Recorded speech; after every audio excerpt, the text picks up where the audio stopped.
ask more or less, ma'am, ano ba importante ng consumer awareness? Ano ba ang ating rally ng Department of Trade? Ano ba ang ginagawa? So, good afternoon po sa lahat. Unang-una po, gusto ko munang bumati ng Happy Consumer Welfare Month po sa lahat.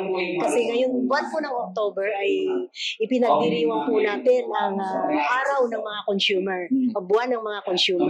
Sa panahon po na to ay active po ang ating departamento, ang ating DTI sa pagbabahagi po ng advokasya patungkol po sa mga protection ng ating mga consumer. So ayun po, ibinabahagi po natin o ipinapalaganap po natin yung Batas 7394 na sinasabi natin yun yung Consumer Act of the Philippines.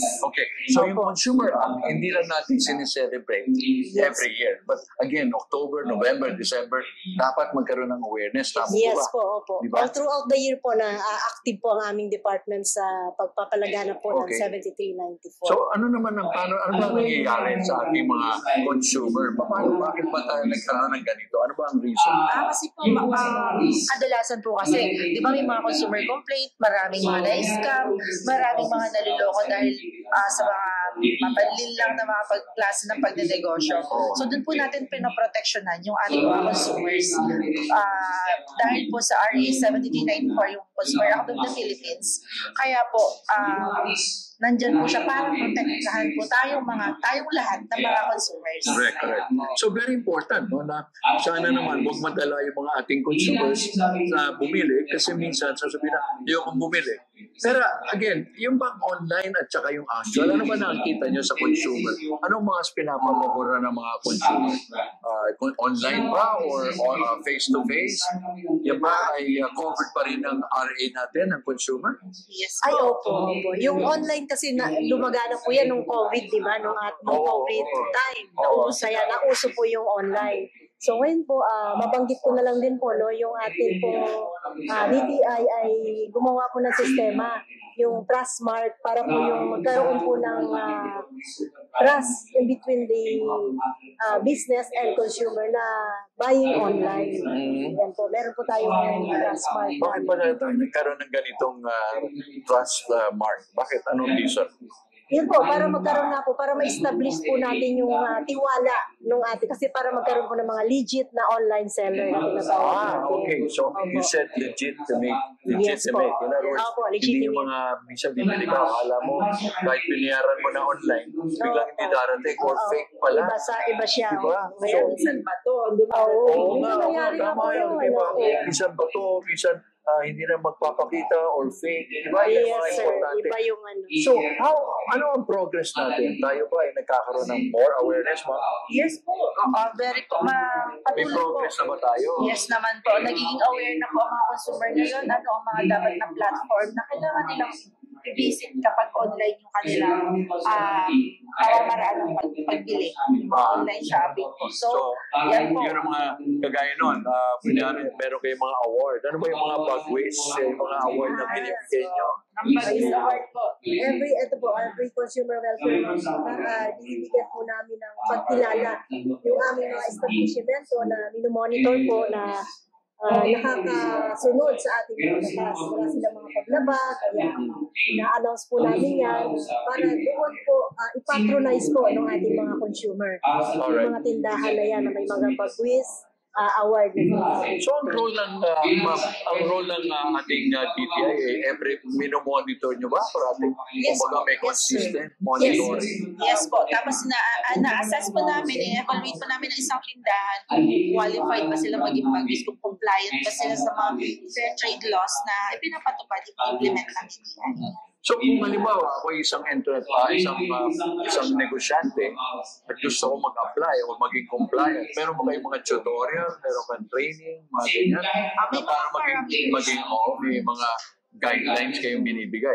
Yes po, meron po kasing parameters yung ating Bagwis Award, no?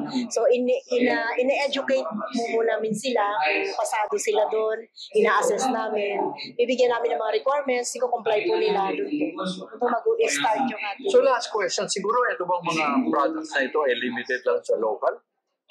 Or ito ba yung mga imported na dumarating? As a product. Oo, yan ay parte pa rin ng ng inyong consumer awareness? Mga Kasi sakop naman po lahat kapag ka po sa mga price tags, kahit ba yan po ay local or imported, supposed to be ang mga, o dapat po na may price tag po ang mga tinda ng mga sellers natin, ng mga tindahan po. So, required po yan sa price tag, sa batas ng price tag, and labeling also po.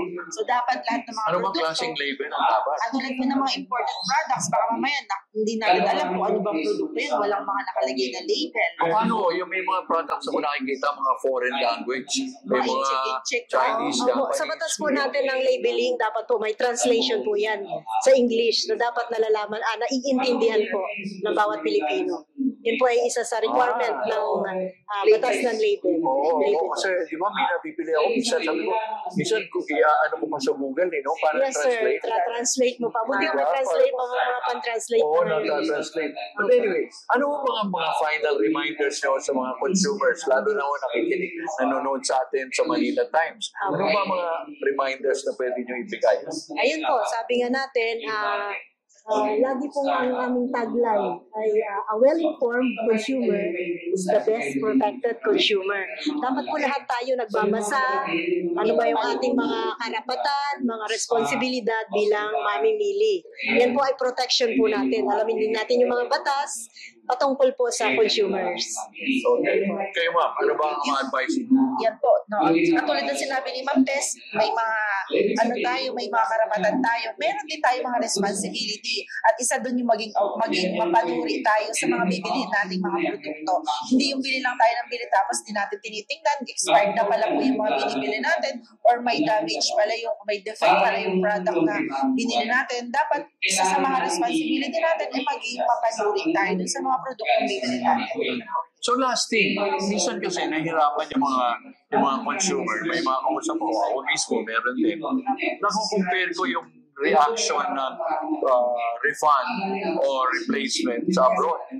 Pero dito sa Pilipinas, parang ang tagal. Yung ba common or ano ba nangyayari? Kasi para pag mayroon mang defect, minsan ang tagal ng reaction, ang reset, ang seller, or yun ang organize. Ano ba gagawin pag mga ganyan? So, ayun po, meron kasi tayo apat po yung yung remedy na pwede nating hingin sa mga consumer. Yun yung replacement, kung siya po ay nasa period pa ng replacement. So, papalitan po agad yun. Pero kung lagpas na po siya dun sa period na replacement, meron po tayong tinatawag na repair. So, mag-undergo po yun ng assessment kung sino yung may produkto nun. So, assess mo kung marirepair pa siya. Kung beyond repair na po yan, may option na po yung ating mga consumer kung refund of payment or another product na replacement po. Yun. So if all the 4 items fail, what's the last resort? Refund, sir. Refund po yung apat na yun ay sinusunod. Anong pwedeng last resort na dyan? Doon sa consumer na wala, na-try ko na, ayaw, refund, outside the warranty, ayaw lang communication with the seller. Yes. Yung ba'y pwedeng tawagan, itawag sa inyo, idulog sa DTI? Yes, sir. Opo. Kaya nagkakaroon po ng consumer complaints because hindi nga nagkakaroon ng understanding or pagkakaunawaan between the seller sa customer. So, pag hindi nagkaunawaan, magko-complain ngayon. So, hindi kasi niya na-meet yung apat na remedy. So, ang mangyayari po, magkakaroon kami ng mediation. So, pag nag-file po ng complaint sa DTI, gagawin po namin, mag-undergo na po yun ng mediation process. Yan ba online or the whole DTI, the online, province? pwede siyang face-to-face, pwede hybrid, pwede nasa via Zoom, sa office yung complainant, pwede other way around.